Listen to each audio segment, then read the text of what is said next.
Hi, so I'm going to share with you how to do a rune consultation of the oracle, and I will also tell you 5 things that you should know before you do the rune consultation. So, number 1, first off, set up your space.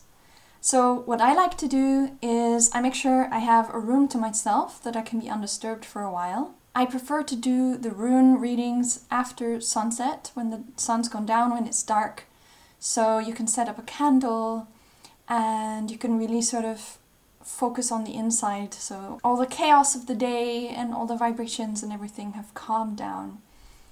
And I like to set up an incense, something that will earth me, that will center me and connect me to my higher self. Also something that's like heart opening.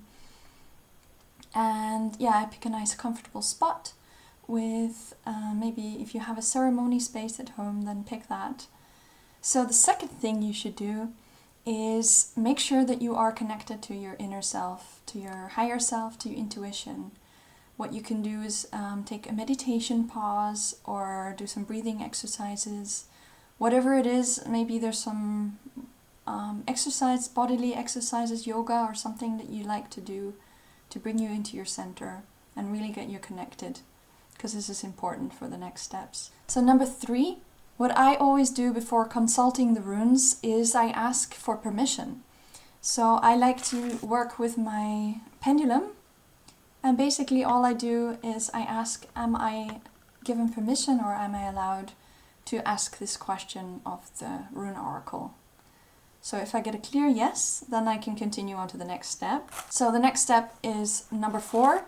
You pick a method for your rune drawing. There's lots of different methods out there. Some of them are a little bit like the tarot. Some of them, you pick 3 runes. One represents the past, one is the present, and one is the future. But there's lots of different methods, and also depending on your kind of question or your intention for the reading, there are different things you can do. What I like to do is, with my specific question, I get my pendulum again, and I ask how many runes will I need to draw to attain guidance and clarity on the question. So in this case, I used my pendulum and I got the answer to pick 4 runes. And I also wanted more clarity on what the different runes would symbolize. So with my question, what is the most important thing for me to focus on in the coming year for successfully helping people as a coach? So my answer was to pick 4 runes.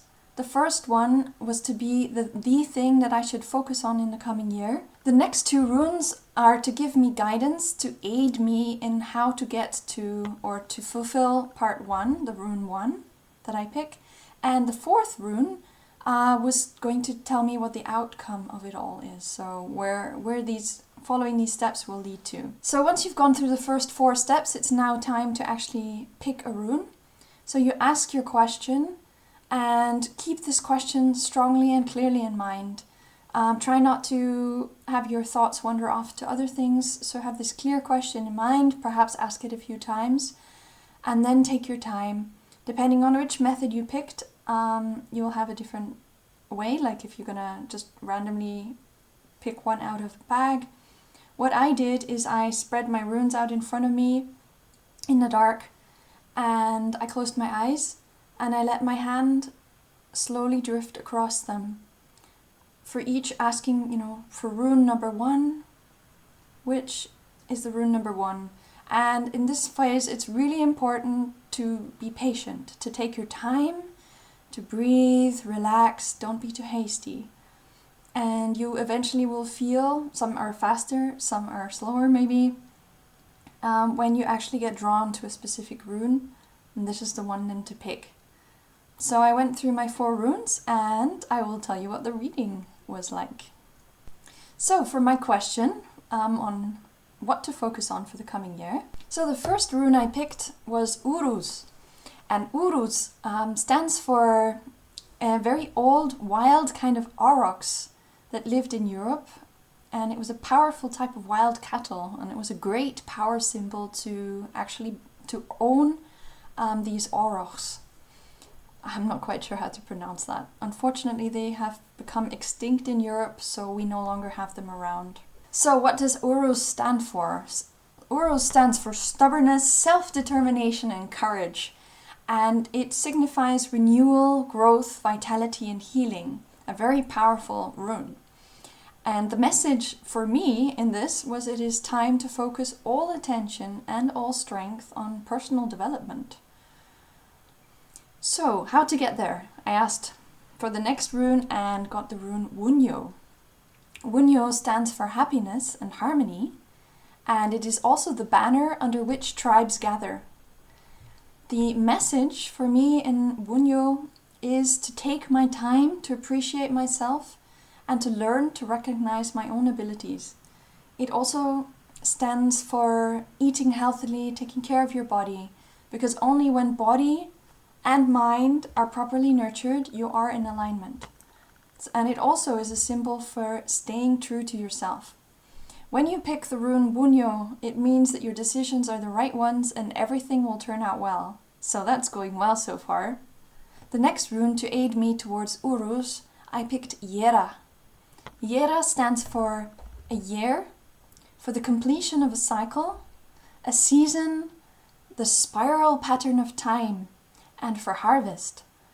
And it also stands for harmonious movements such as inhalation and exhalation, the heartbeat, the changing seasons, and also day and night. It also stands for constant change and patience. And the message of Jera is to sow your seeds, do your work, and pursue your goals and desires. After sowing and cultivating and nurturing, it is now time to harvest. But be careful.